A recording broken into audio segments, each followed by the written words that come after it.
মাঘী পূর্ণিমায় সিদ্ধপীঠ কোন্নগর রাজরাজেশ্বরী সেবা মঠে অনুষ্ঠিত হয়ে গেল মা রাজরাজেশ্বরী ত্রিপুর সুন্দরীর বিশেষ পূজার্চনা।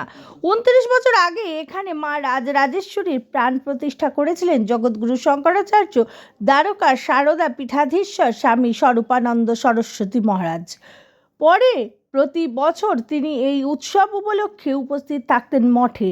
মাঘী পূর্ণিমা উপলক্ষে এবছর মাঠে উপস্থিত রয়েছেন জ্যোতিষপীঠ ও শারদা পীঠাধীশ্বর সম্বুদ্ধানন্দজি মহারাজ, পণ্ডিত রবিশঙ্কর দ্বিবেদী সহ অন্যান্য সাধু সন্তগণ, কোন্নগর পৌরসভার চেয়ারম্যান স্বপন দাস, উত্তরপাড়ার প্রাক্তন বিধায়ক প্রবীর ঘোষাল সহ অন্যান্যরা। এদিন মা রাজরাজেশ্বরী ত্রিপুর সুন্দরীকে শাকম্ভরী রূপে শৃঙ্গার করা হয়। এরপর বিভিন্ন ধরনের সরস-ফল, বস্ত্র প্রভৃতি দিয়ে শ্রীযন্ত্রের পূজা অর্চনা ও আরতি করা হয়। जलम समर्पयामि दीपं दर्शयामि चंद्रमा मनसो जात चक्षुः सूर्यो अजायत श्रोत्राद्वायश प्राणिश मुखा दग्निरजायत अत्यं च प्रति संयुतं मन्निनायुतमया दीपं ग्रहण देशे त्रैलोक्यमापहं भगवतीताम्बिकाय नमः धूपमाघ्रापयामि दीपं दर्शयामि धूपान्ते दीपान्ते आचमनीयं जलं समर्पयामि नैवेद्यं जल छोड़ते जाओ भैया, थोड़ा जल्दी से चलो। चलो गुरु ये सब चीज हो सकता है। पारसमणि लोहे को सोना बना सकती है, पारस नहीं बना सकती, लेकिन गुरु ये चीज कर सकता है। यही सनातन परंपरा, यही शंकराचार्य परंपरा। लोग कहते शंकराचार्य ने क्या किया, उन्होंने ये किया है। प्रतिष्ठित जगदम्बा बैठी है तो निश्चित सिद्ध तो है ही, लेकिन पुरुषार्थक प्रदा भी है। इसलिए जन्मोत्सव हो रहा है, जगदम्बा विराजमान है, खूब भाव करो, बिना अहंकार के सब कुछ त्याग के चले जाओ। देख लेना 5 दिन 6 दिन 7वें दिन आपको प्रभाव मिलने ही मिलना। एक प्रजननम में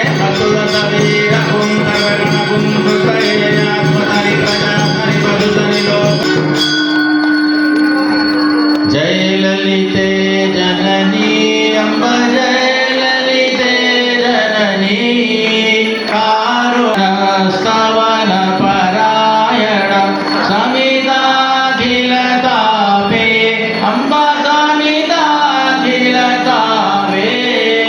रक्तकमीज विनाशिनी रक्तकमीज विनाशिनी पावित कृत पावे धनुजा धीर विमर्दिनी पावक कृत विमले अम्बवान माधव विदिवाश्रयहीनम् अम्बवाश्रयणे करुणा।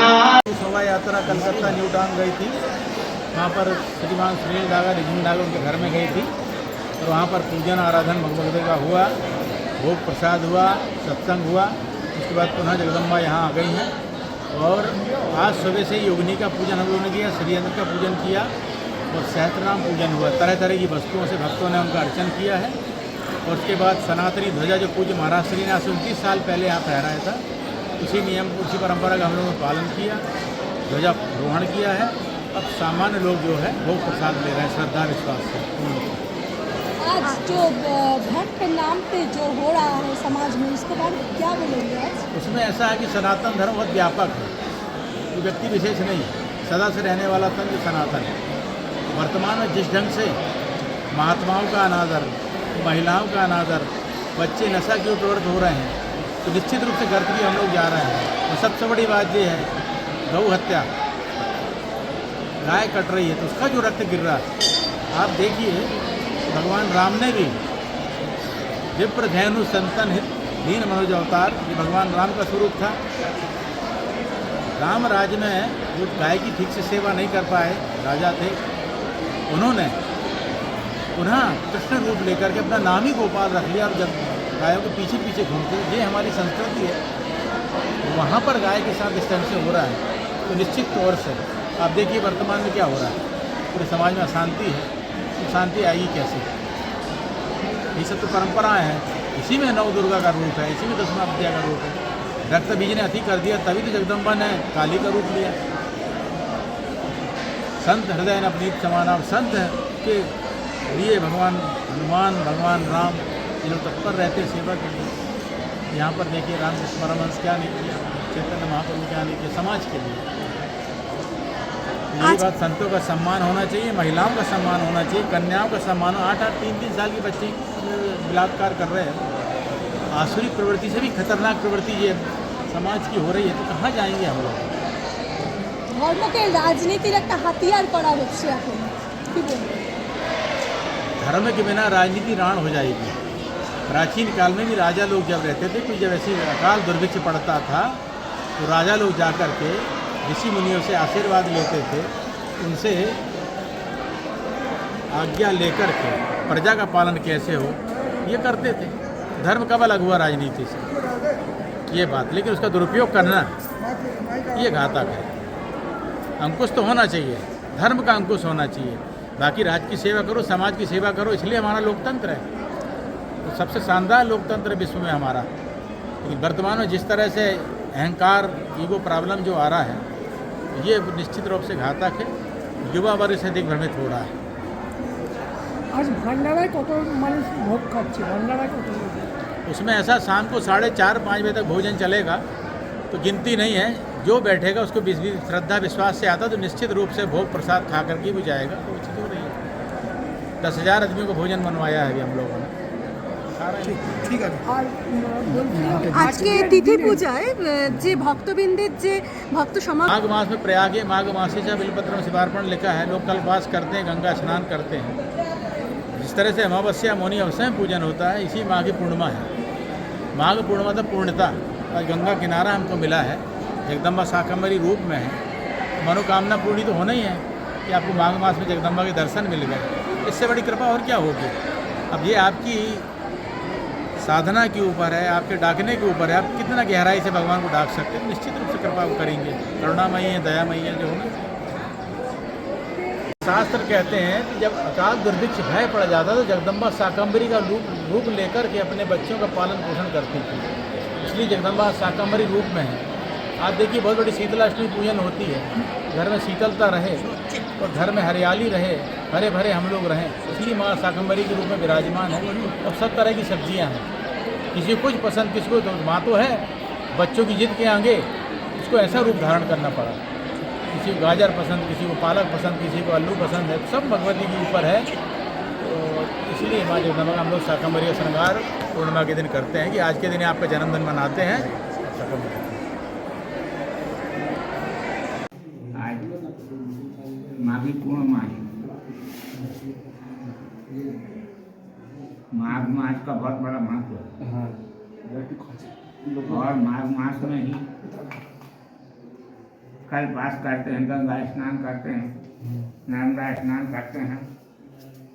आज माघ पूर्णिमा के दिन 29 साल पहले हमारे गुरुदेव ज्योतिषपीठ और द्वारका पीठ के शंकराचार्य स्वामी स्वरूपानंद सरस्वती जी महाराज ने यहाँ पर अपने कार्यक्रमों द्वारा भगवती राजराजेश्वरी त्रिपुर सुंदरी की स्थापना की। भगवती राजराजेश्वरी त्रिपुर सुंदरी 10 महाविद्या में से एक है। जैसे भगवान विष्णु के 24 अवतार हुए, उसी तरह भगवती के 9 दुर्गा और महाविद्या में से अवतार हुए हैं। वही इसमें षोडशी हैं। इनका बड़ा विलक्षण स्वरूप है। ब्रह्मा विष्णु महेश और ईश्वर इनके सिंहासन के पाए बने हुए, उसके ऊपर सदाशिव लेटे हुए हैं। सदाशिव के 5 मुख हैं। सदाशिव की नाभि से कमल निकला है, उसके ऊपर भगवती राजराजेश्वरी त्रिपुर सुंदरी माता विराजमान है। इनकी आराधना उपासना करने से मनुष्य का कल्याण होता है। इनकी जो श्रीयंत्र के द्वारा पूजा होती है, श्रीयंत्र जो है इनका यंत्र माना जाता है। और श्रीयंत्र के दर्शन करने से विश्व के सारे देवी देवताओं को दर्शन करने का पुण्य होता है और उनका इस चरणामृत लेता है वो उसको पूरे तीर्थों के जल का पान करने का पुण्य मिलता है। ये भगवती राजराजेश्वरी माता बहुत दुर्लभ। वैसे तो इनके मंदिर कई जगह पर गुरुदेव ने बनाए हैं, परंतु यहाँ का एक विशेष महत्व है। सबसे पहले तो गंगा तट, और गंगा तट पर भी 12 महादेव, और 12 महादेव के सामने राजराजेश्वरी त्रिपुर सुंदरी का मंदिर बना है। उस समय सभी भक्तों ने बहुत सहयोग किया, आज भी कर रहे हैं। इनकी सेवा पूजा सब कर रहे हैं। इनकी आराधना करने वाला कभी दुखी नहीं होता और बहुत सौभाग्यशाली माना जाता है। किसी भी भोग और मोक्ष देवता या तो भोग देते हैं या मोक्ष देते हैं, परंतु इनकी आराधना करने वाले को भोग मिलता है, मोक्ष भी मिलता है। ऐसी भगवती राजराजेश्वरी त्रिपुर सुंदरी यहाँ पर विराजमान है। इसका सबको दर्शन करना चाहिए। और बंगे जैसे तो बंगाल में भगवती की आराधना की जाती है। ये भगवती यहाँ पर वही बंगे जैसे यहाँ बैठी हुई है, यहाँ सबका कल्याण कर रही है। सब आपदाएँ, कितनी आपदाएँ आती हैं, परंतु ये रक्षा करते, जब देवता रक्षा करता मनुष्य का कुछ नहीं होता। यही है यहाँ पर भगवती राजराजेश्वरी त्रिपुर सुंदरी माता विराजमान है, सबका कल्याण कर रही है। धर्म का ऐसा है, पहले लोग धर्म का नाम नहीं लेते, धर्म का नाम लेने में बड़ा परहेज करते थे, चूटी रखने में परहेज करते थे, चंदन लगाने में परहेज करते थे।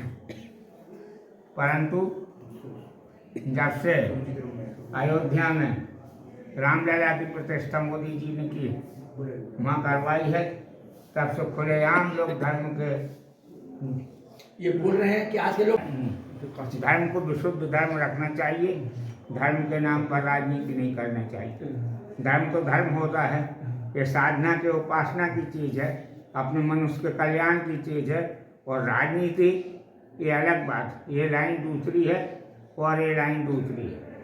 तो धर्म के बारे में राजनीति नहीं होना चाहिए, ये धर्म विशुद्ध धर्म होना चाहिए। घटना जो है गलत हुई, जो छोटे छोटे बच्चों को पुलिस ने बर्बरतापूर्वक मारा है वो गलत किया है, चूटी पकड़ के खींचा है, ये गलत हुआ है।